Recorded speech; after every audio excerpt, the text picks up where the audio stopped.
5 seconds. Start. महोदय, जब तक हिंदी भाषी हिंदी को हृदय से स्वीकार नहीं करते तब तक वह राष्ट्रभाषा का स्थान नहीं पा सकती, और यह तभी हो सकता है जब वे यह समझे कि इसमें उनका भी योगदान है और उन्होंने इससे केवल लिया ही नहीं बल्कि इसे कुछ दिया भी है, और उन पर कोई दूसरी भाषा लादी नहीं गई है बल्कि यह उनकी ही भाषा है। मेरे कहने का अर्थ यह नहीं कि आप उनकी ही व्याकरण अपना लें। इसका अर्थ यही है कि आप उदारतापूर्वक जितना ले सकते हैं ले लें। भाषा इसी प्रकार बन सकती है।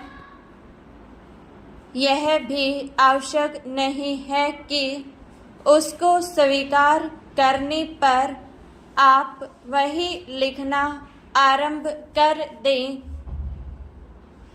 परंतु जो वे लिखें उसको आप गलत न समझें।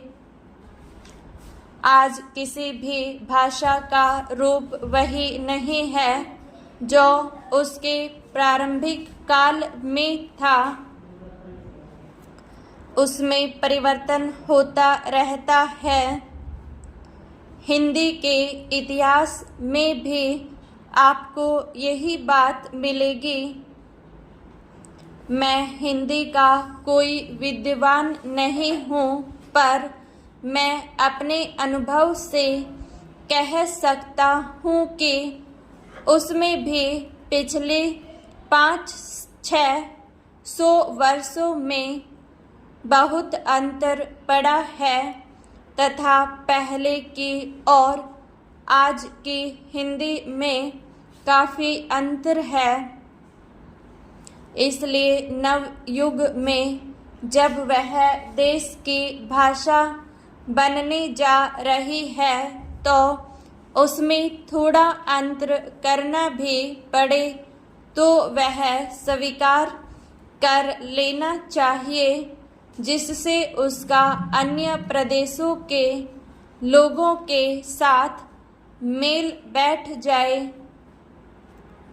कई हिंदी भाषी लोगों ने भी हिंदी की काफ़ी सेवा की है। आपके राज्यपाल महोदय हिंदी भाषी हैं और इन्होंने अपनी भाषा की बड़ी सेवा की है।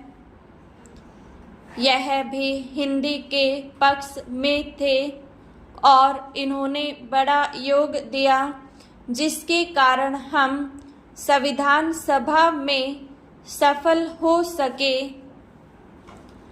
इनका भी यही विचार है जो मेरा है। मैं चाहता हूँ कि इनको भी हिंदी की सेवा करने का अवसर दिया जाना चाहिए। उसका फल हिंदी के लिए और देश के लिए अच्छा ही होगा।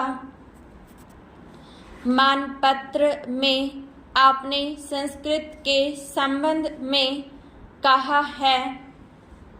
मैं मानता हूँ कि हमारे देश में संस्कृत का अध्ययन आवश्यक है, क्योंकि देश की सभी भाषाओं का स्रोत वही भाषा है। संस्कृत से हमारा संबंध अटूट है। इसकी पढ़ाई लिखाई कम हो गई है। यह हमारे लिए दुख की बात है।